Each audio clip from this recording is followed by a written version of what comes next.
تو اب کتنا آگے بڑھیں گے, کتنا دیکھیں گے اسے. تو اب واپس ہو لیا جائے, اور یہی ہوا کہ انگریز نے واپسی کی ٹھان لی, اور اب تھوڑی سا فریڈم مل گیا. اس گیپ کا پورا فائدہ اٹھایا. جب آپ کی کہیں بھی پکڑ کم ہو جاتی ہے, کہیں بھی آپ کا زور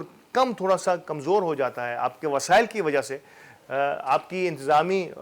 پکڑ تھوڑی سی کمزور ہوتی ہے, تو وہاں سے ایک جو آواز ہے اس خلا کو پر کرنے کے لیے پیدا ہوتی ہے. وہی اس وقت کے پاکستان اور ہندوستان بنانے کا سلسلے زیادہ تیزی سے آگے بڑھا, اور پھر 47 میں یہ سب چیزیں آزاد ہو گئی. انگریز تو چلا گیا, لیکن بدقسمتی سے وہ سسٹم اتنا مضبوط کر کے گیا کہ ہم اس سسٹم سے نکل نہیں پائے. جب ہمارے ہاں نئی ریاستیں بنی, ایک تو ہمارے بانیان کو زیادہ موقع نہیں ملا یا نہیں دیا گیا. یہ ایک اور الگ سوال ہے کہ کس انداز سے بانی پاکستان حضرت قائد اعظم محمد علی جناح رحمۃ اللہ علیہ اس دنیا سے رخصت ہوئے, جس قسم و پرسی کی حالت میں. یہ ایک الگ جو ہے وہ ڈائلما, یہ ایک الگ مسئلہ ہے, یہ الگ ایک کہانی ہے. اس پر کئی باتیں مختلف قسم کی سامنے آتی رہی ہیں. قائد ملت حضرت لیاقت علی خان شہید کر دیے گئے, اور پھر اس کو شہید کرنے والے کو بھی اسی وقت ہلاک کر دیا گیا. اور پھر ابھی ریسنٹلی میں نے اور آپ نے سنا کہ اس قاتل, قائد ملت کے قاتل کو پھر کیا انداز میں آگے نوازا گیا, یا اس میں کہاں تک اس اسٹوری میں جو میں اور آپ دیکھ رہے ہیں کہ اب ان کا پورا خاندان, مطلب اب تو یقینی طور پر ان کے پوتے پر پوتے ہو چکے ہوں گے, وہ تمام ہی ویل سیٹلڈ ہیں لوگوں میں سے ایک ہیں اس پاکستان کے, بلکہ دنیا بھر میں وہ موجود ہیں. یہ پوری ایک اسٹوری کسی نے اس پہ بہت بڑی تحقیق کی تھی, آیا وہ تحقیق صحیح ہے یا غلط ہے, فیک ہے یا, لیکن بہرحال تو یہ وہ آغاز ہے پاکستان کا, جس کے بعد بانیان کے جانے کے بعد پاکستان پھر انہی انگریزوں کے تسلط میں رہا. لیکن وہ انگریز گورے نہیں تھے, وہ انگریز مائنڈڈ لوگ ہمارے اوپر مسلط ہونا شروع ہوئے, اور پھر یہی ہوا کہ پاکستان میں بھی اسی انداز میں وڈیروں, سرتاروں, جاگیرداروں اور سرمایہ داروں کے نرغے میں آج تک ہے. لیکن اب ایک موقع ایسا آیا ہے ایک بار پھر, بالکل اسی انداز میں جب انگریز جو ہے وہ افورڈ نہیں کر پا رہا تھا, لیکن اب وہ سسٹم جس کو جب چاہے امریکہ پیسے دے دیا کرتا تھا, جب چاہے چائنا پیسے دے دیا کرتا تھا, اس سسٹم کو چلانے کے لیے پیسوں کی ضرورت ہوتی ہے, میں نے پہلے بھی کہا تھا. تو اس سسٹم کو چلانے کے لیے جب وسائل جو ہوتے ہیں, اب وہ وسائل ناپید ہونا شروع ہوئے ہیں. آپ حیران ہوں گے کہ وہ امریکہ جو 2-4 ارب 5 ارب ڈالرز جو ہے وہ ایسے ہی پاکستان کو دھان کر دیا کرتا تھا, اب 1 ارب کے لیے بھی ہمیں جوتے گھسوا رہا ہے, بلکہ وہ خود تو دے ہی نہیں پا رہا, وہ عالمی بینکوں کے ذریعے ہمیں دیتا ہے, جس کی شرائط اتنی سخت ہوتی ہیں کہ آپ اور ہم اسے عوام جو ہے, وہ ریاستیں جو ہے وہ عوام کو فیس نہیں کر پاتی. تو اب وہ جو کھلا پیسہ جسے ہم کہتے تھے وہ آتا تھا, وہ نہیں آ رہا. اور یہ ہے وہی انخلا جس کی میں بات کر رہا ہوں, سن 1940 کی. یہ وہ موقع ہے جہاں پر موقع مل رہا ہے ان قوتوں کو جو جڑیں مضبوط کر رہی ہیں, اور ان کو اب یہ موقع مل رہا ہے کہ وہ عوام کے ساتھ کھڑے ہو کر اس عوامی مسئلے کے حل کے لیے آگے بڑھیں اور پاکستان کو ایک بار پھر اسٹیبل کرنے کی کوشش کریں. تو میں نے تھوڑا سا آج کے اس نقطے کو وہاں جوڑنے کی کوشش کی ہے کہ امریکہ کے اندر, امریکہ اٹ سیلف اپنے اندر جو ہے اب وہ کلیشز ہیں. ان کے کانگریس کو دیکھیے, وہ پاکستان کی ان ریاستوں کو جو اگر چاہتی ہیں کہ ہم باقی عوام کو دبا دیں یا ان سیاسی قوتوں کو دبا دیں جو مقبول ترین ہوں, ان کے لیے اب ایڈ حاصل کرنا اتنا آسان نہیں ہوگا اربوں ڈالرز کی. آپ دیکھ رہے ہیں آس پاس کے جتنے ممالک ہیں انہوں نے ہاتھ اٹھا لیا ہے پاکستان سے. پاکستان کے پاس اگر رہ گیا تو وہی ہے کہ اپنے ایسٹس کو, اپنی جو ہے وہ ایسٹس کو بیچ کر کچھ نہ کچھ پیسہ حاصل کر لے. یا آج اگر کہا جائے تو پاکستان تو پورا لگتا ہے ہمارے اور آپ کے بجلی کے بلوں پہ چل رہا ہے. اربوں روپیہ جو ہے روزانہ کی صورت میں جو ہے وہ قرض لیا جا رہا ہے ہماری لوکل بینکوں سے. ریاست بھی جو ہے وہ بھی قرضوں پر چل رہی ہو اور لوکل بینکوں سے اربوں روپیہ, اور یہ مہنگے ترین سود کے ریٹ پر